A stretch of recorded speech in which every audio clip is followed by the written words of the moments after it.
বিধানসভায় মুখোমুখি কুণাল মদন। মমতার হাত ছেড়ে বিধানসভায় মদন। মমতা তৃণমূলের বিধায়কের মুখোমুখি মদন মিত্র। ইডির নোটিশের ভয়েই নব তৃণমূলে মদন। কে বলছেন? কুণাল ঘোষ। মদন সাক্ষাতের পর দাবি কুণাল ঘোষের।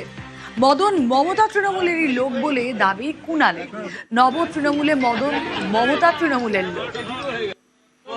শারীরিকভাবে ফিজিক্যালি হয়তো ওইদিকে গেছেন, কিন্তু মদনদাও বিশ্বাস করেন রেপিস্টকে।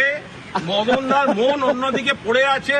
কাপুরুষের মতো ইডি দিয়ে বৌদি আর ছেলেদেরকে নোটিশ দিয়েছে। ফলে আমরা চাই মদনদা ভালো থাকুক, 2-4 দিন যা মন চায় প্রাণ চায় বলুক। আমরা এটুকু জেনে রাখছি, আমাদের ভেতরের একটা লোক। বায়ু, আলো, হাওয়া সব নিয়ে যত গান, পাখি, ফুল, সব থেকে বেশি গান হয়েছে মন নিয়ে। আজ মন চেয়েছে আমি হারিয়ে যাব আমি তোমার সাথে। এখন কুণাল ঠিক আমার সঙ্গে হারাতে চাইছে না অন্য কিছু করতে চাইছে আমি বুঝতে পারিনি।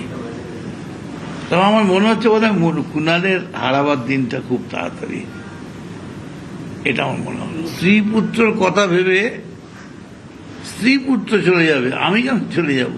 সত্যিই যদি আমি কোনো অন্যায় করে থাকি তার তো বিচার হওয়া উচিত। অতএব ওইসব নিয়ে আমার কোনো ব্যাপার নেই।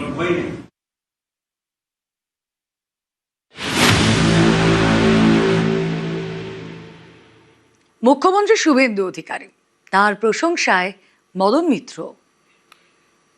শুভেন্দুর মধ্যে তো নেতৃত্ব দেওয়ার মতো যোগ্যতা রয়েছে, শুভেন্দু ফ্যান হওয়ার মতো তো যোগ্যতা রয়েছে। এই মুহূর্তে পশ্চিমবঙ্গে যত যুবক রাজনীতি করছে তার মধ্যে অন্যতম সর্বশ্রেষ্ঠ যুবকের গরিমা যদি কারোর গায়ে লাগে, মাথায় লাগে, তার নাম অন্যতম নাম নিঃসন্দেহে শুভেন্দু অধিকারী। দেখলেন তো মদন মিত্রর পরনে কি? হ্যাঁ, গেরুয়া পাঞ্জাবি। তা কি বললেন মদন? হয়তো ওইদিকে গেছেন, কিন্তু মদনদাও বিশ্বাস করেন। পরবো বলে সাদা একটা পাঞ্জাবি পরতেই পাঞ্জাবিটা পরে ভিজে গেল। তখন আমি দেখলাম এটা গায়ে হচ্ছে, পরলাম। তা পরে দেখলাম খুব খারাপ লাগছে না, রংটা খুবই ভালো। আমি এমন রং বাদ যে কোনো রঙই কাজে লাগে। নিত্য নূতনের মধ্যে দিয়েই এ খেলা চলবে নিরন্তর। আমি মেসি মেসি মেসি।